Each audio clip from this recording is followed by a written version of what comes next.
Jane Regan. Yeah. Kim Ives. Haiti, leave it. Okay. Haiti. Haiti Okay. Liberte. Let's do Haiti. To Okay. Haiti.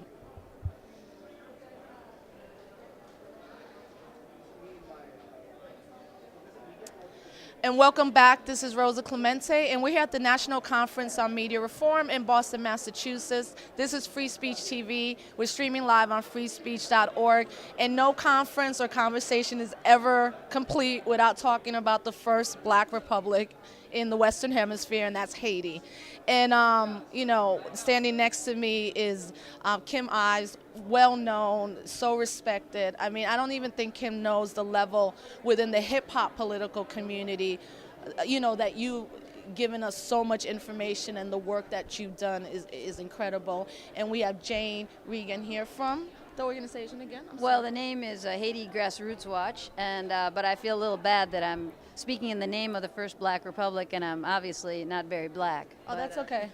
But Apparently, neither am I sometimes, live but there. it's all good. I live and work down there. I've lived and worked down there for most of the last 20 years with community radio journalists. No, I think for people that particularly do work around Haiti, it's a love. It's a love of the resistance of that country and those people. So, Kim, let us know right now what is happening in Haiti since Aristide has returned.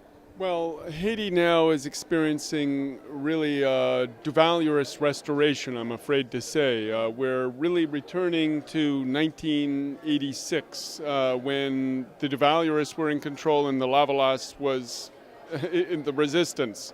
After 20 years of power, more or less, the Lavalas came to power in 1990. But there were two coups in 94 and one in 2001.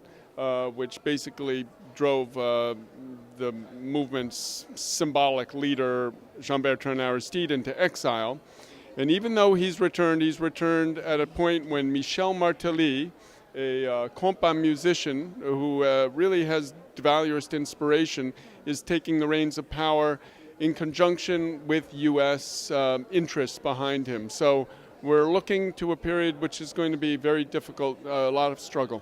As it regards the recent election, what was the number of Haitians that did not participate? I heard it was almost 3/4 of the country did not participate, either because they couldn't, because the conditions are still, dire there, or just are not going to partake in that, maybe what they think is a farce at this point. Right. Well, no, there was a boycott. There was an organized grassroots boycott of the election, which resulted in the 75% abstention rate from that election. So the mainstream press says he won with 67% of the vote. Well, that was 67% of 23%, which means about 16% of the vote.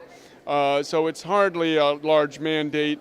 And I think that is what needs to be emphasized. Yeah. And Jane, you've been on the ground. What is the kind of everyday life situation looking like for Haiti and the people? Well, I think politically, I would echo what Kim said. Everyone's very nervous because Martelly has said he wants the army to return. People in the media, both mainstream and alternative, are nervous about the little freedom of the press that we have.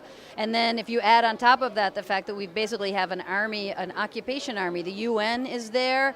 I think there are 300 Marines that landed last week, supposedly because of hurricanes, but we haven't seen any hurricanes. And then we've got this massive humanitarian presence with billions of dollars, and yet 1 million people are still living under pieces of plastic.